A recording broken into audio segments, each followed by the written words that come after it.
بخاری شریف میں قبیلہ غامدیہ کی اس عورت کا تذکرہ موجود ہے جو خود آئی تھی، کوئی گرفتار کر کے نہیں لایا تھا، از خود آئی۔ احساس پیدا ہو گیا نا گناہ کا۔ یہاں بہت ساری غلطیاں کر کے بھی لوگ جب اپنی بات کرتے ہیں تو کہتے ہیں کبھی یاد تو نہیں کسی کے ساتھ زیادتی کی ہو، یاد تو نہیں کبھی کسی کا، بھئی آپ نے اتنے بڑے ولی ہونے کا دعویٰ کر دیے۔ انسان تو انسان رہتا ہے۔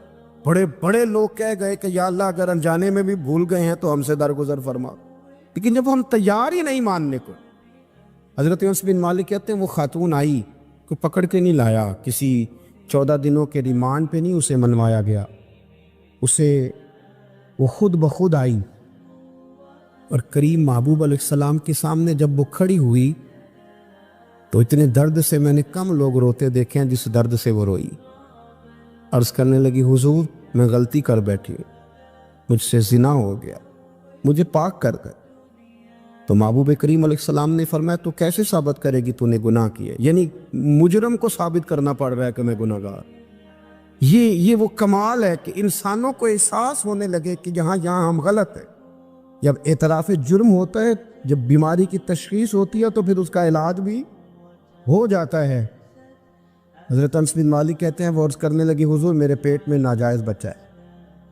حضور نے فرمایا جا جب بچہ پیدا ہو تو پھر آنا۔ وہ 8 ماہ کے بعد آئی تو اس کی گود میں پھول سا بچہ تھا۔ حضور نے فرمایا واپس جا، جب روٹی کھانے لگ جائے تو پھر آنا۔ وہ 2 سال 2.25 سال دودھ پلاتی رہی، پھر جب آئی تو بچے کے ہاتھ میں روٹی کا ٹکڑا تھا۔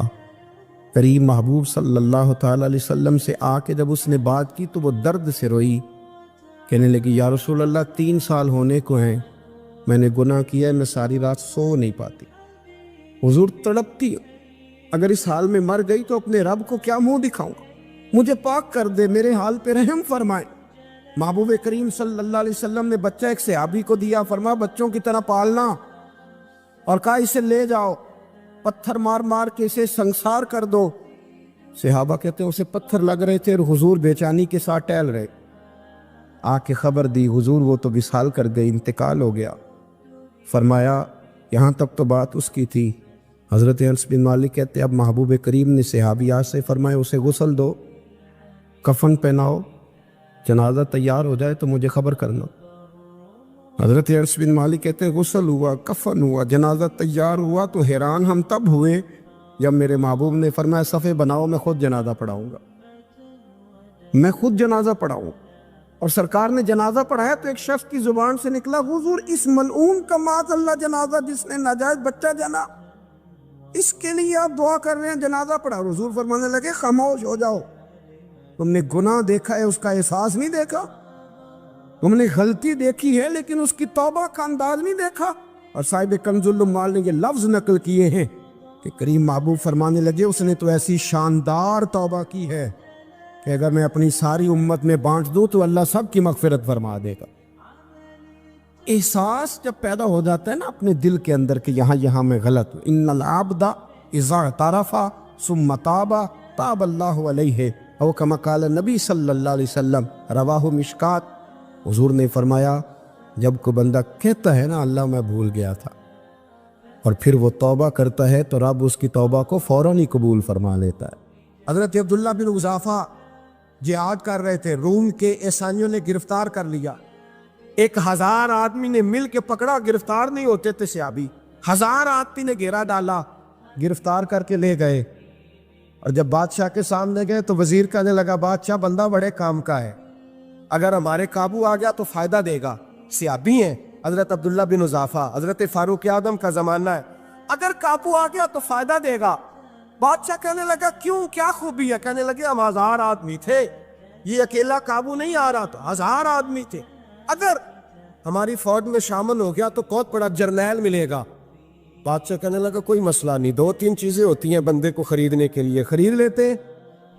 بادشاہ کہنے لگا عبداللہ جتنی دولت تجھے چاہیے میں تجھے دے دیتا ہوں، میرے لشکر میں آ جا، معاذ اللہ اسلام چھوڑ دے۔ حضرت عبداللہ بن حذافہ کیا فرماتے ہیں بڑا تو بیوقوف ہے، میں نے دولت کمانی ہوتی تو مدینے میں بیٹھ کے تجارت کرتا، میں دولت کمانے نہیں نکلا، میں تو رسول اللہ کی رضا کمانے کے لیے نکلا ہوا ہوں۔ دولت کمانی ہوتی تو کسی مارکیٹ میں ہوتا، میدان میں آنا تھا۔ شہادت ہے مطلوب مقصود مومن، نہ مال غنیمت نہ کشور کشائی۔ یہ دولت تو لونڈی ہے رسول اللہ کے دروازے کی، جو تو پیچھے پیچھے پھرتی ہے نبی پاک کے غلاموں۔ یہ کمانی ہوتی تو میں کسی مارکیٹ میں ہوتا، میدان میں تھوڑا ہوتا۔ عبداللہ بن حذافہ سے دوسری چال چلی۔ کہنے لگے میاں عہدہ جو تجھے چاہیے، میں بادشاہ ہوں، میرے نیچے جو عہدہ تو کہے گا وہ تجھے مل جائے گا۔ حضرت عبداللہ بن حذافہ کہنے لگے شاید تجھے پتہ نہیں میری تعریف کیا ہے، شاید تو جانتا نہیں میری تعریف کیا ہے۔ کہا صاحب کی کیا تعریف ہے؟ کہنے لگے میں رسول اللہ کا صحابی ہوں، اور کائنات میں سب سے بڑا عہدہ مصطفیٰ کے صحابی ہونے کا عہدہ ہے۔ صحابہ وہ صحابہ تھے جن کی ہر صبح عید ہوتی تھی، خدا کا قرب حاصل تھا، نبی کی دید ہوتی تھی۔ فرمایا میں نے حضور کے جلوے دیکھے ہوئے ہیں، مجھے عہدے کی ضرورت ہی نہیں، اور میں نے عہدہ لینا ہوتا تو میں سیاست کرتا، میں تو شہادت لینے نکلا ہوں میدان میں، عہدے کا میں نے کیا کرنا ہے؟ اب بادشاہ کہنے لگا اسے قتل کر دو۔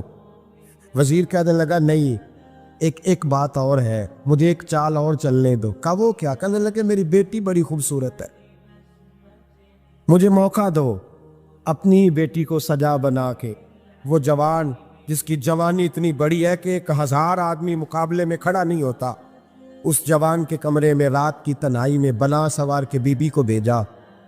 وہ بی بی کہتی ہے میں ساری رات بن سور کے اس صحابی کے کمرے میں بیٹھی رہی، لیکن یہ کیا شخص تھا، ساری رات ہی مصلے پہ بیٹھا رہا، ساری رات ہی، کچھ دیر تھک جاتا تو یہ کریم رسول پہ درود پڑھنا شروع کر دیتا۔ بی بی کہتی ہے سحری ہو گئی تو میں نے چھو کے دیکھا کہ انسان ہے کہ جن ہے، یہ بندہ ہے کہ فرشتہ ہے، چھو کے دیکھا۔ کہنے لگے پیچھے ہٹ جا۔ میں نے کہا میں نے تو سنا تھا تو 1000 کے مقابلے میں ہے، اور تو اتنا بے حس ہے کہ بنی صبری دلہن بیٹھی ہے، تو نے نظر نہیں کی؟ عبداللہ بن حذافہ، بی بی کہتی ہے نظر پھر نہیں اٹھائی، نظر پھر جھکی ہوئی ہے۔ کہنے لگے بی بی میں مجبور ہوں، اب میرے اوپر کوئی حسن نہیں چلتا، میں نے جلوائے بدوہا کا دیدار کیا ہوا ہے، اب میری نگاہوں میں جچتا نہیں کوئی، اس لیے کہ جیسے میرے سرکار ہے ایسا نہیں کوئی، کبھی بھی اب نہیں کسی کا میرے اوپر جادو چلتا۔ میں نے مصطفیٰ کو اور کہا ذرا پیچھے ہٹ کے بیٹھ، مجھے میرے رسول نے غیر محرم سے بچنے کا حکم دیا ہے، ذرا پیچھے ہٹ کے بیٹھ۔ سحری کا وقت تھا تو بی بی کہتی ہے اس نوجوان کے جملے میرا سینہ چیر گئے، کلیجہ پھٹ گیا، چیخ نکلی، میں کفر کے عالم میں روئی۔ میں نے کہا مجھے بتا تو صحیح، آخر یہ جذبہ کہاں سے ملتا ہے؟ آخر یہ روشنی تو میں نے دیکھی نہیں، کہاں سے آتی ہے؟ ایک میرا باپ ہے جو بنا سور کے مجھے تیرے کمرے میں چھوڑ گیا، بتلا یہ کہاں سے کیف آتے ہیں؟ عبداللہ بن حذافہ کہنے لگے اگر کیف لینا ہے تو بھی میرے مصطفیٰ کا کلمہ پڑھ جا، آجا دروازے رسول پہ جھک جا، مل جائے گا۔ سویرے دروازے پہ باپ آیا بیٹی سے رزلٹ لینے، دروازہ کھولا تو بیٹی نقاب پہنے باہر آئی۔ باپ کہنے لگا کیا بلا؟ کہنے لگی پیچھے ہٹا، تو غیر محرم ہے، کافر ہے، میں مسلمان ہوں۔ اس نے کہا کیا ہوا؟ کہنے لگی تیرے جیسے کو باپ کہوں، تیرے جیسے کو جو مجھے استعمال کر رہا تھا؟ میں تجھے باپ نہیں مانتی، میں اب رسول والی ہو گئی، میں حضرت فاطمہ کی کنیزہ ہو گئی، میں اب نبی کریم کی خادمہ ہوں، خبردار میرے قریب نہ آنا۔ یہ داؤ بھی ناکام ہوا۔ اب حضرت عبداللہ بن حذافہ کے سامنے موت کھڑی کی، ایک کڑا میں تیل گرم کیا، کہنے لگے تجھے اس میں جلایا جائے گا۔ حضرت عبداللہ بن حذافہ رضی اللہ تعالیٰ عنہ جب جلنے کے قریب ہوئے تو رونے لگے۔ روم کا بادشاہ کہنے لگا شاید ڈر گیا ہے، کہنے لگے اب سمجھ آئی ہے، اب تجھے پتہ چلا ہے، چلا آ جا۔ حضرت عبداللہ بن حذافہ کہنے لگے تو کافر ہے، تیری کافروں والی سوچ ہے، اس لیے نہیں رویا کہ موت سے ڈر گیا ہوں، میں تو اس لیے رویا ہوں کہ ایک جان ہے وہ نبی پاک پہ قربان ہو رہی ہے، کاش رب مجھے 1000 جان دیتا، میں ساری مصطفیٰ پہ قربان کر دیتا۔ ایک سنار نے گلی میں یتیم چھوٹے سے بچے کو گھومتے دیکھا تو سنار بے اولاد تھا، بچے کو اٹھا کے گھر لے آیا، 18 سال اس بچے کی پرورش کی، اس کو پالا پوسا، جوان کیا۔ سنار کے پاس وہ دکان پہ چلا جاتا، وہ کئی دفعہ دکان پہ رہتا، کئی دفعہ گھر میں رہتا۔ ایک دفعہ وہ دکان پہ تھا، بچہ گھر تھا، 18 سال کا جوان، اس کی بیوی اکیلی تھی۔ وہ جس نے ماں بن کے پالا تھا اس نے اسی پہ حملہ کر دیا، اس کا بازو بری نیت سے تھاما۔ بیوی چیخی، تھوڑی دیر گزری تو وہ نوجوان پیروں میں بیٹھ گیا، کہنے لگا اماں پتہ نہیں مجھے کیا ہوا۔ شام کو سنار آیا، بیوی چیخنے لگی، چلانے لگی، کہنے لگی آج عجیب بات ہوئی، جس کو میں نے جگر کا خون دے دے کے پالا اسی نے گندی نظر ڈالی۔ سنار محو حیرت ہے، بیوی کا خیال تھا کہ لات اٹھائے گا، ڈنڈا اٹھائے گا، نوجوان کو مارے گا، لیکن وہ رونے لگ گیا۔ اس نے کہا آج اس نے میرا بازو تھاما ہے، جانے کیا کیا ہے۔ پریشان ہونے لگ گیا، سجدے میں گر گیا، کہا تو بتاتا کیوں نہیں؟ تو وہ سنار کہنے لگا اس کی غلطی نہیں، 18 سال کے بعد آج مجھ پر بھی شیطان سوار ہوا تھا۔ ایک عورت آئی تھی، وہ اپنے بازوؤں میں چوڑیاں پہننا چاہتی تھی تو میں نے بھی گندی نظر سے ہاتھ ڈالا تھا، رب کریم نے مجھے فوراً اس کی سزا دی۔ جن کے گھروں میں بیٹیاں ہوتی ہیں ان کی نظریں گندی نہیں ہوتی، جو بیٹیوں کے باپ ہوتے ہیں، جو بہنوں کے بھائی ہوتے ہیں، ان کی نظریں گندی۔ اور اگر تو ٹیلی فون کرتا ہے، تو کسی عورت کے ساتھ تعلق رکھتا ہے تو یہ بات لکھ لے، امام فخر الدین رازی 1، علامہ اسماعیل حقی 2، ملا جلال الدین رومی 3، امام خازن 4، امام جلال الدین سیوطی 5 حدیث کے استاد اور محدث لکھتے ہیں کہ اگر تو کسی پر گندی نظر ڈالے گا تو تیرا گھر بچ سکتا، یاد رکھ نہیں بچے، اس لیے کہ تیری نظر ہے، کسی کی بیٹی کو بیٹی سمجھ تاکہ تیری بچی کا پردہ قائم رہے، کسی کی بہن کو، یہ کیا بات ہوئی کہ تو جتنا مرضی گند معاشرے میں پھیلاتا رہے تیرا گھر بچا رہے، یہ کیسے ہو سکتا ہے؟ فَإِنَّ لَهُ مَعِيشَةً ضَنْكَ، اللہ فرماتے ہیں زندگی تنگ ہو جائے گی تیرے لیے مشکل، تو ڈھونڈتا پھرے گا کہ میں مرنے کو جگہ تلاش کروں۔ سچی توبہ کرے، کھری توبہ۔ یہ گناہ انسان کو مجبور کر دیتے۔ حضرت عبداللہ بن مبارک رحمۃ اللہ تعالیٰ علیہ، ان کے سینکڑوں شاگرد تھے، ایک شاگرد کے انتقال کا وقت آیا تو گھر گئے ملنے۔ آپ کہتے ہیں میں نے زور لگا لیا پر اس کی زبان پر کلمہ جاری نہیں ہوا۔ میں اسے کہتا کلمہ پڑھ پر اس کی زبان پر جاری۔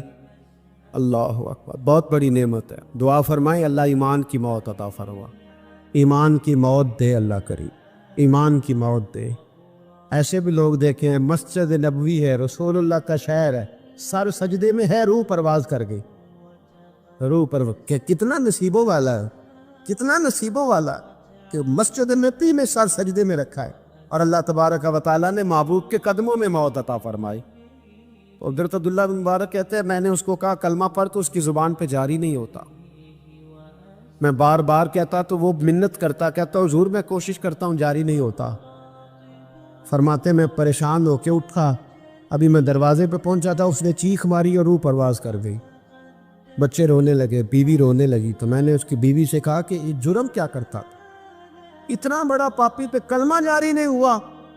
اس کی زوجہ کہنے لگی حضرت جی 2 گناہ تھے اس کے، ایک تو یہ شراب کا عادی تھا، روکتی تھی باز نہیں آتا تھا، اور دوسری بات یہ کہ یہ اپنی اماں کا نافرمان تھا، وہ 2 گلیاں چھوڑ کے رہتی ہے، یہ کبھی ملنے نہیں گیا تھا، اس بوڑھی کا کلیجہ اس کی طرف سے بڑی تکلیف میں تھا۔ حضرت عبداللہ بن مبارک کہنے لگے جا تو بھی دعا کر، اس کی ماں کو بھی کہہ دعا کرے کہ یہاں تو یہ کلمہ نہیں اسے نصیب ہوا، اللہ کرے اللہ آخرت کی منزلیں اس کی بہتر فرما دے۔